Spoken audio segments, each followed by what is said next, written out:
Bienvenida o bienvenido a esta exploración. Hoy nos metemos de lleno en el mundo de la inteligencia artificial. Un universo que, la verdad, avanza a una velocidad, bueno, vertiginosa. Así es. Nos basamos en una conversación reciente entre expertos que de verdad desmenuza los últimos avances, las controversias, que hay varias, y sobre todo el impacto real en nuestras vidas en el trabajo. Tenemos material muy jugoso. Exacto. Vamos a analizar desde, las capacidades mejoradas que prometen modelos como el recién lanzado ChatGPT-5. Que generó ruido, ¿no? Bastante. Y también tocaremos cuestiones mucho más, digamos, espinosas, como las implicaciones éticas de estas novias virtuales. Ese tema. O el potencial enorme de control, de manipulación que tienen estas tecnologías. La misión hoy es entender qué está pasando realmente y por qué es tan crucial prestarle atención. Y para empezar fuerte, hay un dato de las fuentes que me dejó, pensando bastante. A ver. Según Sam Altman, el de OpenAI, un increíble 98.5% de las personas usa ChatGPT mal, de forma incorrecta. 98.5 es altísimo. Es revelador, ¿no? Parece que tener la IA ya no es la ventaja. La clave, que casi nadie aplica, es cambiar cómo interactuamos con ella. Vamos a desempacar esto. Es un punto de partida crucial, la verdad. Sugiere que la gran mayoría, apenas está rascando la superficie. Claro, como un uso esporádico. Exacto, superficial, sin exprimir el potencial real que tienen. Y esto nos lleva directo a las novedades más recientes y por qué generaron tanto revuelo y a veces confusión. Hablemos entonces de ChatGPT 5. Hubo muchísima expectativa, pero la recepción fue como mixta, ¿verdad? ¿Qué lo hace diferente y por qué esa división de opiniones? Mira, el gran cambio con GPT-5, o como lo estén llamando ahora, es que las cuentas gratuitas ahora tienen mejor acceso a los modelos de razonamiento más potentes. Ah, eso antes no era así. No, estaba bastante restringido. Pero aquí viene el detalle. Para los usuarios que ya pagaban, la mejora que sintieron no fue tan espectacular. No como el salto de GPT-3 a GPT-4. Ah, claro. Entonces se creó un problema claro de manejo de expectativas por parte de OpenAI. Los análisis sugieren que fallaron más en cómo lo comunicaron, en cómo lo presentaron, que en la tecnología misma. Entiendo. Pero, ¿qué significa eso de modelos de razonamiento? Mencionas que son más potentes, pero ¿cómo cambia el juego para ese 1.5% que sí parece saber usarlo? ¿Qué hacen diferente ellos? Aquí es donde la cosa se pone interesante. Estos modelos no solo predicen la siguiente palabra, como los anteriores. Ajá. Intentan seguir cadenas lógicas, descomponer problemas complejos en pasos, evaluar caminos. O sea, si sabes guiarlos bien, las fuentes dicen que pueden multiplicar por 6 la capacidad de resolver problemas complejos. ¿Por 6? Sí. Y un avance clave, que se destacó mucho, es que este nuevo modelo alucina, o sea, inventa información un 80% menos que GPT-4. Un 80% menos. Eso es una mejora enorme en fiabilidad, ¿no? Para cosas serias. Definitivamente. Lo hace mucho más confiable para investigar, para analizar datos, redacción técnica, pero, y este es el punto clave, requiere nuevas habilidades del usuario para sacarle provecho. Claro, no es magia. Exacto. La analogía que usaban es como pasar de una calculadora de bolsillo a manejar Excel con macros, con tablas dinámicas. Es muchísimo más potente, pero tienes que invertir tiempo en aprender esas funciones avanzadas. No basta con hacerle preguntas simples. Eso nos regresa al dato del 98.5%. Ya no basta con probar la IA. Para nada. Las fuentes insisten en que pasamos de jugar con la herramienta a necesitar una relación continua, integrarla en el trabajo diario, casi como chequear el email, ¿no? Tal cual. Un experto decía que hace cientos de interacciones al día, incluso en vacaciones. Cientos. ¡Wow! Precisamente, la clave es la integración constante. No es una app que abres de vez en cuando. Tiene que ser parte de tus procesos. Y esta interacción frecuente tiene un doble efecto, ¿sabes? ¿Cuál? Por un lado, personaliza la IA. La entrena con tu contexto, tus preferencias y se vuelve más útil para ti. Te entiende mejor, digamos. Exacto. Y por otro, y quizá más importante, mejora tu habilidad para hablar con la máquina, para darle instrucciones precisas, para saber qué pedir y cómo. Es una simbiosis, pero requiere un esfuerzo al principio. Claro, hay una curva de aprendizaje, un peaje inicial, como decían.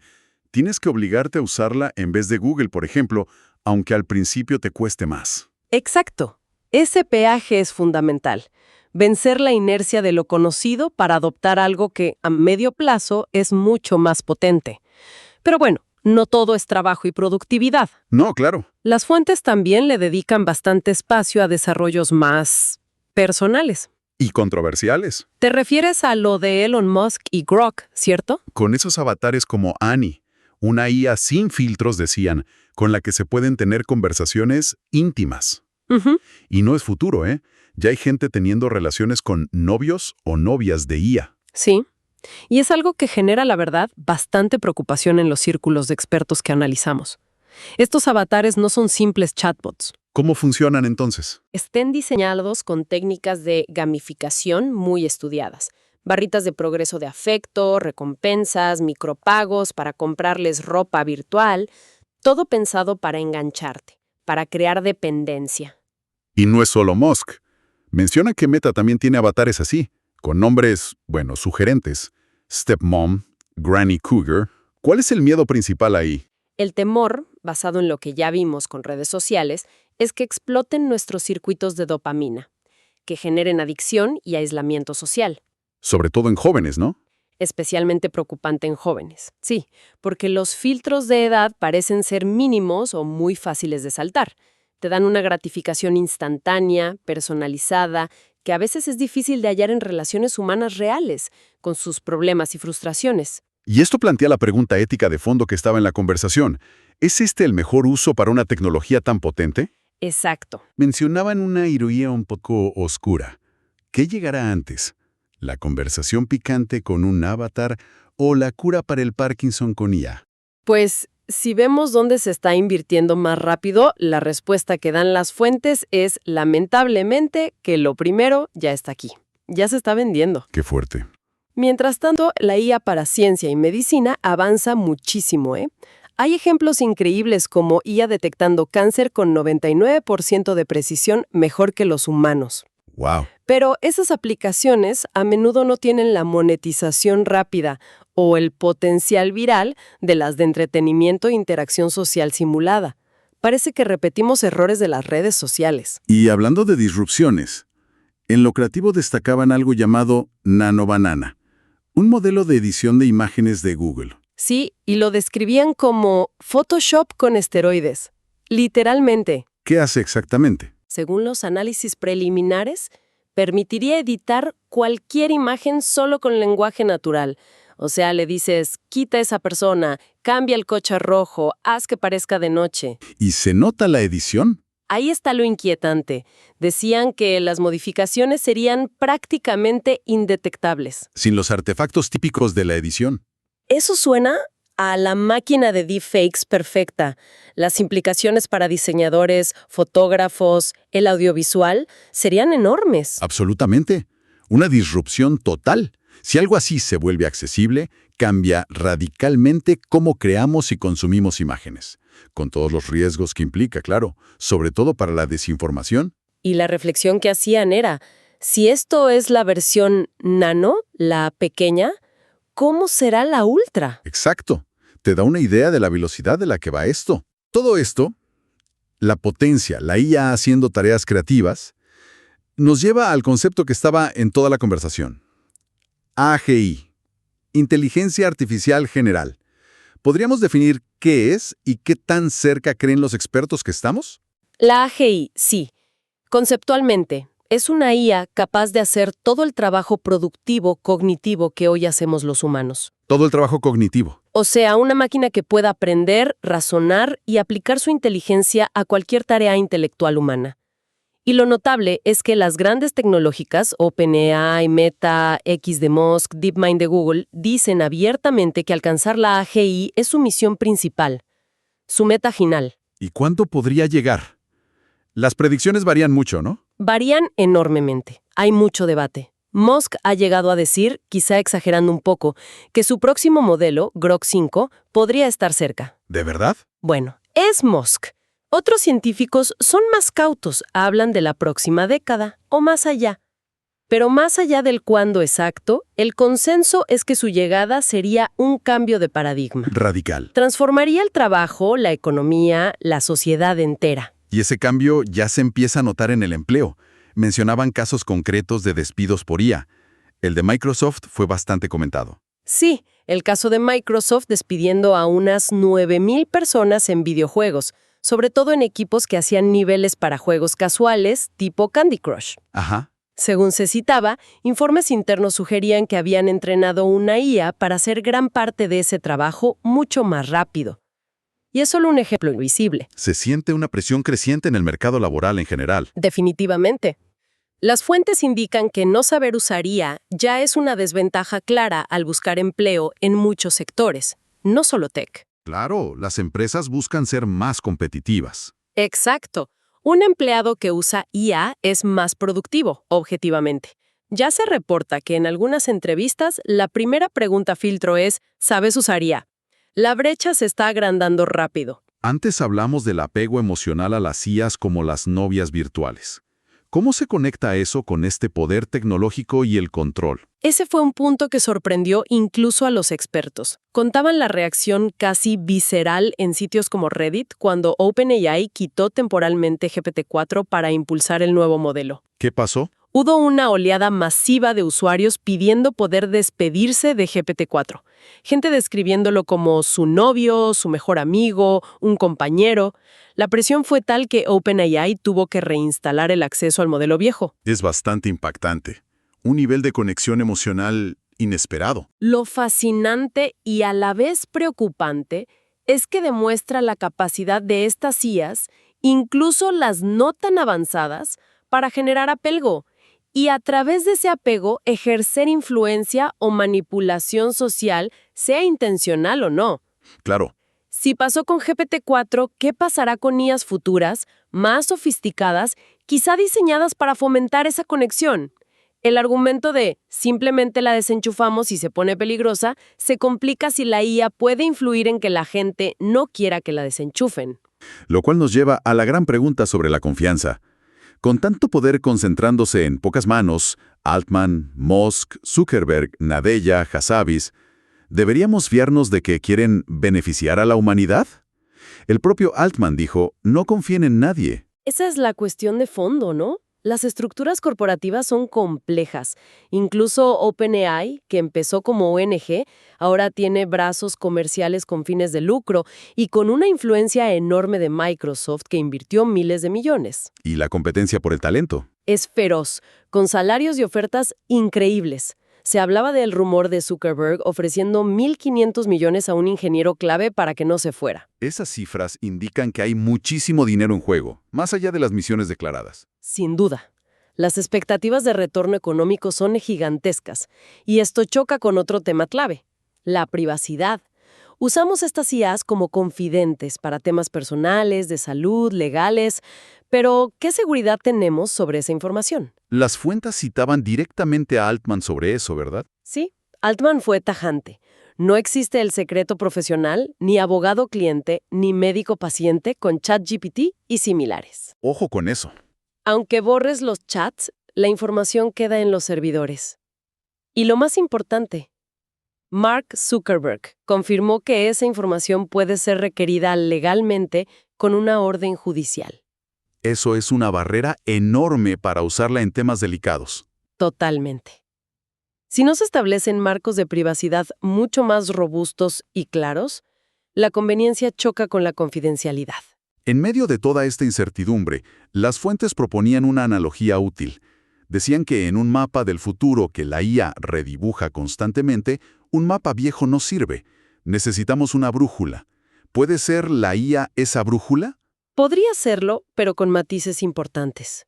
Tiene un potencial innegable para democratizar el acceso al conocimiento y a herramientas potentes. Daban ejemplos, ¿no? Sí, inspiradores. La ingeniera española que ganó un concurso de la NASA usando IA para procesar datos que de otra forma no hubiera podido, o herramientas como Storybook para crear libros infantiles personalizados en minutos. Democratiza la creación. Pero también alertaban de un riesgo ahí. Correcto. El riesgo de crear nuevas desigualdades, lo que llamaban castas de IA. ¿Cómo es eso? Es muy probable que haya una diferencia abismal entre las versiones gratuitas o baratas y las premium, más potentes, a las que solo accederán quienes puedan pagar. Ah, claro. Esto podría agrandar las brechas sociales y económicas, como la diferencia entre educación pública y una universidad de élite. La IA puede ser una brújula, sí, pero no todos tendrán la misma calidad de brújula. Entonces, volviendo al principio, si usarla ya no es la ventaja, sino usarla bien, ¿cuál es el protocolo de uso sano y efectivo que recomiendan los expertos? ¿Qué podemos hacer en la práctica? La recomendación principal es clara: pasar del uso puntual a la integración diaria.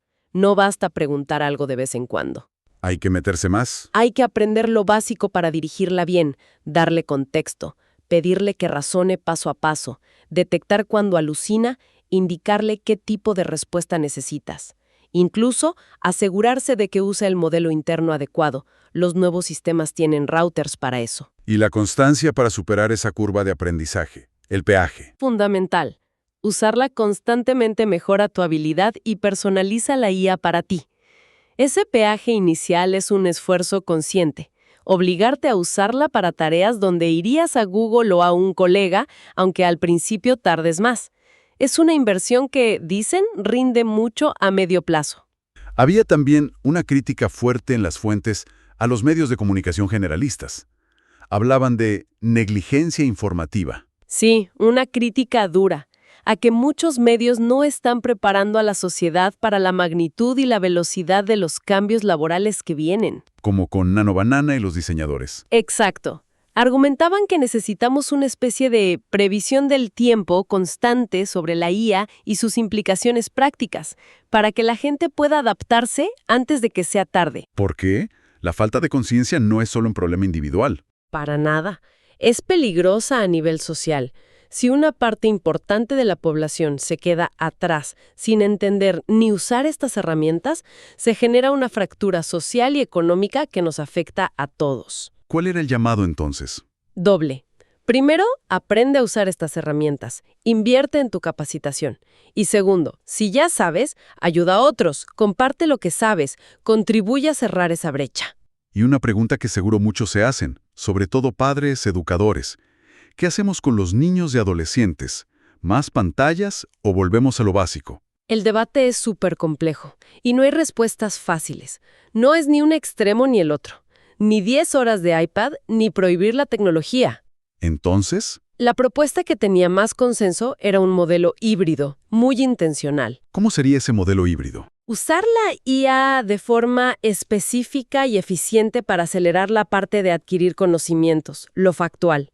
Mencionaban un colegio en Estados Unidos que usó tutorías con IA y subió al top 2% nacional rapidísimo, liberando horas de clase. ¿Y qué hacer con esas horas liberadas? Dedicar ese tiempo humano con procesores a desarrollar intensivamente las habilidades que la IA no tiene.